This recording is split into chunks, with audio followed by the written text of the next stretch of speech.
Good morning, students. Today we are going to start a new topic, that is inverse trigonometric function. In fact, trigonometric functions we all know. First, let us revisit class 11 and see the domain and range of the trigonometric functions.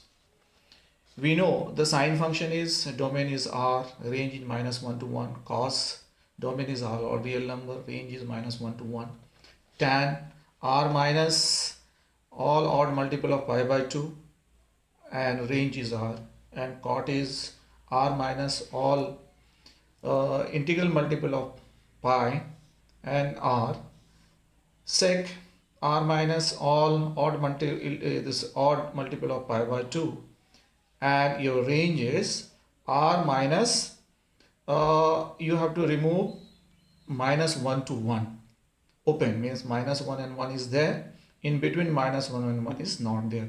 In the same way for cosec you have r minus all integral multiple of pi and range is same that of sec. Now these all functions, we have also seen the graph of these functions, and in the graph we have found that they are the periodic functions. Now if they are the periodic functions, and when you draw a line parallel to x-axis, you will find the line cuts the graph at many places. Means for different values of x, you are having the same image. It means these all functions are not 1. Now we have already learned from the function that a function is invertible only when the function is 1 and onto, then only we can find out the inverse. So it means we cannot find the inverse of trigonometric functions because they are periodic and they are not 1. So what we have to do to find? Now let us consider a function f from r to -1 to 1 defined by f of x is equal to sin x. We will see first the graph of sin x. In the graph of sin x, what we observe, I have taken the graph of sin x here, y is equal to sin x graph. Now if we observe, we find that, say I have taken a line parallel to x-axis. It means this line cuts the graph at many places. It means at this place, these all places, they have the same value. Means different distinct values from the domain, they have the same image. It means this is not 1. Now what we are going to do, if we observe the restricted, we restrict the domain of this sine function from -pi by 2 to pi by 2, and the same way we can have other branches also. So let us first consider this particular restricted domain, minus pi by 2 to pi by 2. What the function, you see that it is constantly, strictly increasing, and when you swap this line over this graph, it will cut the graph at only one place. It means this function from -pi by 2 to pi by 2 is 1 and onto, and the similar case is pi by 2 to 3 pi by 2, minus pi by 2 to 3 pi by 2, and so on. So we can think of now finding out the inverse of this function in the restricted domain, because it is 1 and onto.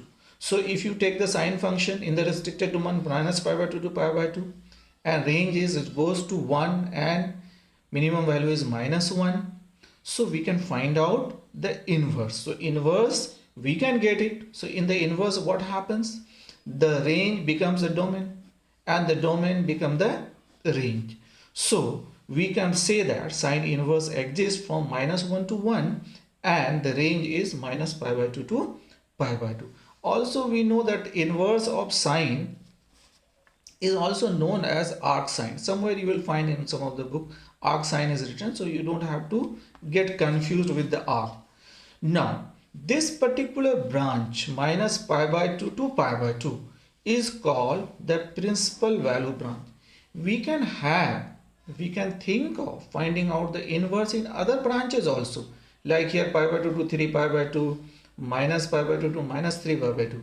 But other branches, unless and until it is specified, will only focus on the principal value branch. Now, we'll see the graph of the sine inverse. Now, if you want to find the graph, so what happens? We are taking the values of x from this x is what now? The domain is -1 to 1. So you are finding, take the values 0, 0. If you are taking 1, sine inverse 1, then it gives me which values? Pi by 2. So you will be getting the graph like this, sine inverse graph. If you take the values, now you compare the graph. Here this graph is sine x on the same axis I have taken, and this graph is sine inverse x. So if you observe minutely, you will find this the sine x and sine inverse x graph. And if you are taking a line y is equal to x, you find that they are the mirror image of each other. It means if you want to get the graph of sine inverse x, so you put a mirror on the line y is equal to x, you will be observing the graph of sine inverse x. So this is very important to know. One more thing you should understand here, that sine inverse x, it is a function. It is not sine x ka inverse that is equal to 1 by sine x. So you don't have to get confused. You should not be writing sine inverse x as sine x to the power -1. Here what we have observed, that a sine inverse x is the mirror image along the line y is equal to x of the function sine x, and that can be obtained by interchanging the roles of x and y. So okay, so we are, if you want to get the graph of sine inverse x, simply we change the values of x on values of y, and the values of y and values of x. That is how you find. Now this way you can find the graph and you can understand the inverse of all other trigonometric functions in their restricted domain and the principal value branch. Now I will just write here the domain and range of the inverse trigonometric functions. The sine inverse we have already seen, it is -1 to 1, and the principal is also known as the principal value branch. We call it as principal value branch or range. It is minus pi by 2 to pi by 2. For the cosec inverse, domain is what? R minus -1 to 1, and again the principal value branch is same except the angle 0. Tan inverse is all real number, and again minus pi by 2 to pi by 2, it is open interval. So sine inverse, cosec inverse and tan inverse, it is very easy to remember. Sine inverse principal value branch is closed interval, tan inverse is open interval, and in the cosec inverse only 0 is not there in the closed interval. In the same way, we are having cos inverse is -1 to 1, and the principal value branch is 0 to pi. Sec inverse r minus -1 to 1, and again it is 0 to pi closed except pi by 2, and cot inverse is all real numbers domain, and the principal value branch is 0 to pi. This all domain and range you should be keeping in your mind, and it should be there always in your mind whenever you are going to do the this inverse trigonometric functions. Now we will see some questions based on this concept. Find the principal value of cos inverse minus √3 by 2. So how do we approach? First we will assume let cos inverse minus √3 by 2 is x. In the beginning only, whenever you are assuming, you mention the principal value branch of cos inverse. We know it is x. What is the principal value branch of cos inverse? Cos inverse, it is 0 to pi closed interval. Now we can write cos x minus √3 by 2, and cos x minus root 3 by 2 in cos is cos pi by 6, minus is there. Now this minus cos pi by 6 can be written in two ways. One is cos pi plus pi by 6, and if you are writing cos pi plus pi by 6, it gives you cos 7 pi by 6, and you are getting 7 pi by 6. So 7 pi by 6 does not belong to the principal value branch, so we will not take this. So we can write in a different way also. We can write cos pi minus pi by 6, that is equal to minus cos pi by 6, and this gives you 5 pi by 6, and 5 pi by 6 belongs to 0 to pi. So we can write x is equal to 5 pi by 6. It means cos inverse minus root 3 by 2 is equal to 5 pi by 6. Let us have another question. Evaluate sine cot inverse cot of 17 pi by 3.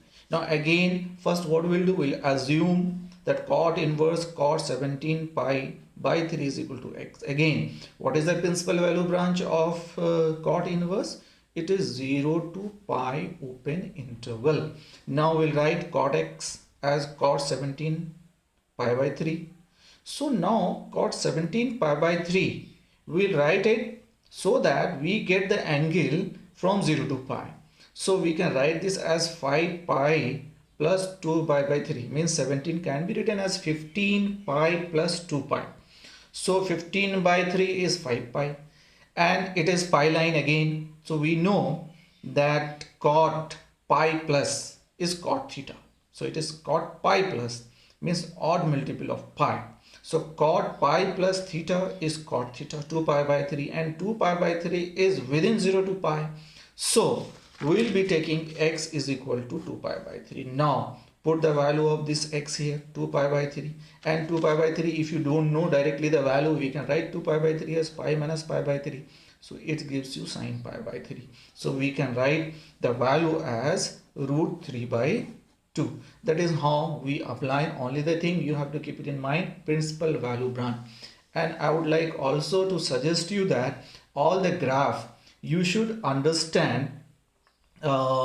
You should draw all the graphs of all trigonometric functions once again, and then the inverse trigonometric functions. You understand the concept. If you find any difficulty, please let me know. Thank you very much.